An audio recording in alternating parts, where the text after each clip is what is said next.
Hello everyone, आप सबका फिर से एक नर्वस सिस्टम के नेक्स्ट पार्ट में स्वागत है। तो हमने मेरुरज्जु के बारे में अध्ययन किया था। इसी में ही हम मेरुरज्जु प्रतिवर्ती क्रियाओं का नियमन करता है। तो हम इसके बाद में प्रतिवर्ती क्रिया देखते हैं। तो प्रतिवर्ती क्रिया क्या होती है, इसकी खोज मार्शल हॉल के द्वारा की गई थी। इसमें अब प्रतिवर्ती क्रियाओं में भी क्या है, दो प्रकार की क्रियाएं होती है, कपालीय प्रतिक्रियाएं और मेरु प्रतिवर्ती क्रियाएं होती है।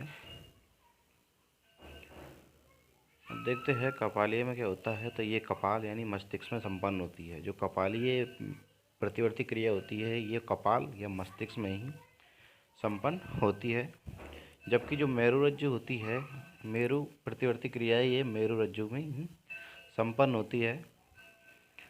और जो कपालीय प्रतिवर्ती तंत्रिका है, इन क्रियाओं से तात्कालिकता नहीं होती है और ये अच्छे भोजन को देखकर हमारे मुंह में जो लार आना, ये कपालीय प्रतिवर्ती क्रिया का ही उदाहरण है, जबकि इनमें तात्कालिकता होती है। देन इसके बाद में हम मेरु प्रतिवर्ती क्रियाएं, इसको हम प्रतिबंधित और अप्रतिबंधित मेरु प्रतिवर्ती क्रियाओं में डिवाइडेशन करते हैं। तो इसमें देखते हैं जो प्रतिबंधित मेरु प्रतिवर्ती क्रियाएं होती है, इस प्रकार की जो प्रतिवर्ती क्रियाओं को हम पहले सीखने की आवश्यकता होती है। तो ये प्रतिबंधित जो मेरु प्रतिवर्ती क्रियाएं होती है, इनको सबसे पहले सीखने की आवश्यकता होती है और इनमें तात्कालिकता होती है। देन इसके बाद में जो अप्रतिवर्तित मेरु प्रतिवर्ती क्रियाएं होती है, इनमें क्या होती है, ये वे प्रतिवर्ती क्रियाएं होती है जिनको हम पहले सीखने की आवश्यकता नहीं होती है, जबकि जो प्रतिबंधित होती है उनको हमें सीखने की आवश्यकता होती है और अप्रतिबंधितों को हमें सीखने की आवश्यकता नहीं होती है। तथा जो अप्रतिवर्तित होती है, इन क्रियाओं में तात्कालिकता होती है और ये विपरीत लिंग के प्रति आकर्षण होता है, जैसे मैन का फीमेल के साथ और फीमेल का मैन के साथ ये प्रति आकर्षण होता है।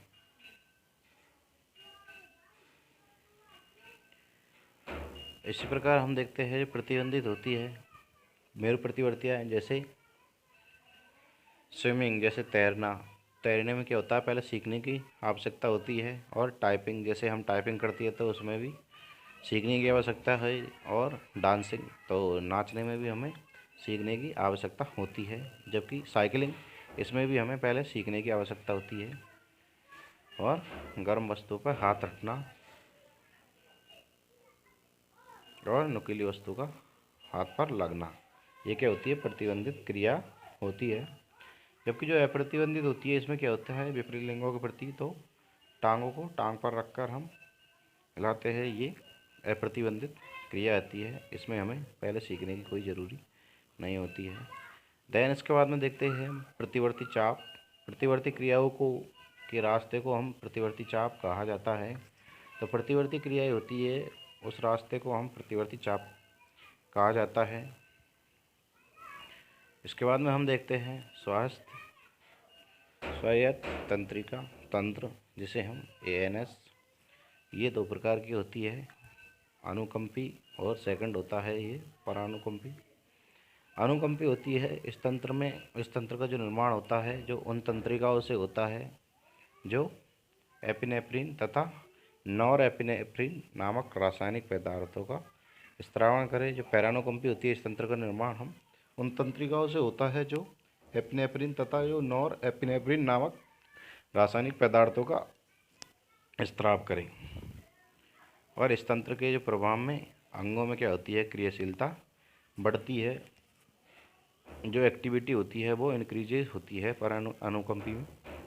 जबकि पैरानुकंपी होती है, इसमें इस तंत्र का निर्माण होता है उन तंत्रिकाओं से होता है जो एसिटोकोलिन नामक रासायनिक पदार्थ का स्त्रावण करता है।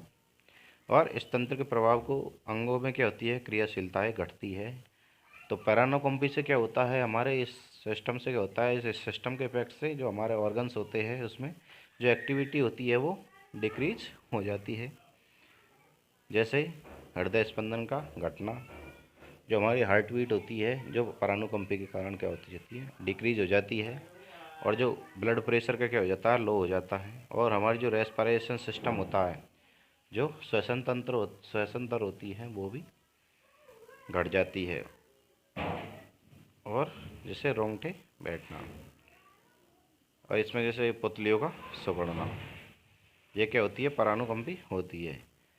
और जो अनुकंपी होती है, इस तंत्र के प्रभाव से जो इस सिस्टम के जो इफेक्टेड से जो हमारे ऑर्गन्स होती है, उसमें क्या होती है, जो हमारी एक्टिविटीज़ होती है वो इंक्रीजेज हो जाती है। इसमें क्या हो जाता है, जैसे हार्ट बीट होती है वो इंक्रीज हो जाती है, हमारी जो हृदय स्पंदन का जो बढ़ना होता है। देन जो हमारा जो ब्लड प्रेशर होता है उसका भी ये इंक्रीज हो जाता है। देन इसमें जो श्वसन दर होती है, रोज रेस्पिरेशन जो रेट होती है, वो भी क्या हो जाती है, इंक्रीज हो जाती है। इसमें जैसे रोंगटे खड़ा होना, ये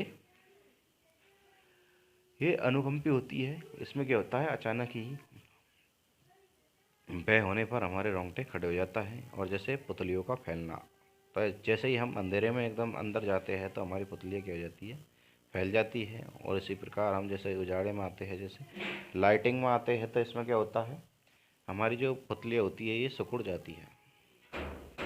देन इसके बाद में हम कुछ इसके एक्सेप्शन देखते हैं। जो एक्सेप्शन होते हैं इसके, जो अब्बात होते हैं, इसमें क्या होती है, जैसे पाचन व लार ग्रंथियों में इसके अब्बात होते हैं कि क्रियाशीलता को क्या होती है, घटाता है। जबकि और सभी अनुकंपी में क्या होते हैं, इंक्रीज होते हैं, मतलब बढ़ती है एक्टिविटी। देन इसके बाद में नेक्स्ट देखते हैं हम पीएनएस, परिधीय तंत्रिका तंत्र, यानी पेरिकार्डियल नर्वस सिस्टम। इसमें क्या होता है, सबसे पहले क्या होता है, जो हमारा सिस्टम होता है वो इस प्रकार होता है, जैसे ब्रेन से अंगों तक इस प्रकार होता है। इसमें तो इसमें देखते हैं सबसे पहले दो प्रकार से इसमें तंत्रिकाएँ होती है, कपालीय तंत्रिकाएँ और मेरु तंत्रिकाएँ। जो पीएनएस सिस्टम में जो कपालीय तंत्रिकाएँ होती है, ये क्या होती है, ये तंत्रिकाएँ मस्तिष्क से निकलती है। जो कपालीय तंत्रिका होती है, तो वो ऑब्वियस सी बात है, तंत्रिकाएँ मस्तिष्क से निकलती है, क्योंकि जो मस्तिष्क होता है वो कपाल में ही स्थित होता है। जबकि जो मेरु तंत्रिकाएँ होती है, ये तंत्रिकाएँ मेरु रज्जु से ही निकलती है।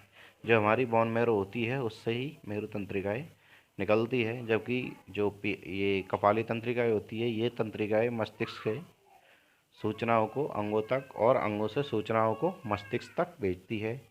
जो कपाली तंत्रिका तंत्र होती है, इसमें क्या होता है, जो मस्तिष्क से हमारी जो सूचनाएं होती है उनको अंगों तक, जबकि जो अंगों से सूचनाओं को मस्तिष्क ये भेजने का ये कार्य करती है। जबकि जो मेरु तंत्रिकाएँ होती है, ये क्या करती है, ये तंत्रिकाएँ होती है, ये मेरु रज्जु से अंगों तक तथा अंगों से सूचनाओं को मेरु रज्जु तक भेजती है। तो हम इसमें स्पष्ट अंतर देख सकते हैं। जो कपाली होती है उसमें तो क्या होती है, मस्तिष्क से सूचनाओं को अंगों तक और अंगों से सूचनाओं को मस्तिष्क तक भेजने का कार्य करती है, वो कपालीय तंत्रिका तंत्र होते हैं।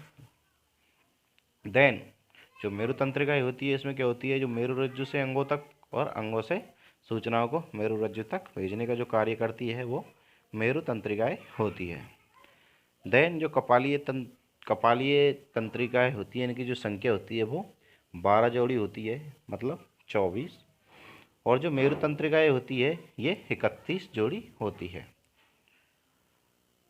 और शरीर की हम देखते हैं, जो शरीर की सबसे लंबी तंत्रिकाएँ होती है वो वेगस तंत्रिकाएँ होती है। और शरीर की सबसे बड़ी तंत्रिका होती है वो सियाटिका।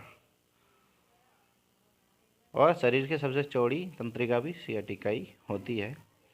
शरीर की सबसे छोटी तंत्रिकाएँ होती है वो एब्सेंट तंत्रिका होती है। इसके बाद में हम नियंत्रण एवं समन्वय देखते हैं। इसमें तंत्रिका और ग्रंथियाँ दोनों आती है। तो सबसे पहले हम ग्रंथियों को देखते हैं।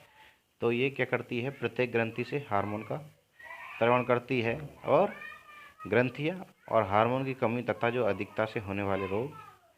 और इसमें तंत्रिका तंत्र, जिसमें हम तंत्रिका कोशिका के बारे में और मस्तिष्क के कार्य के बारे में इसमें अध्ययन होता है। तो आज के लिए इतना ही काफ़ी है। नेक्स्ट वीडियो में जल्दी आपसे मिलेंगे नेक्स्ट टॉपिक के साथ में। थैंक यू, धन्यवाद। अगर आपको ये वीडियो पसंद आई हो तो चैनल को सब्सक्राइब करें और बेल आइकन को प्रेस करना न भूलें और शेयर करें। थैंक यू, धन्यवाद।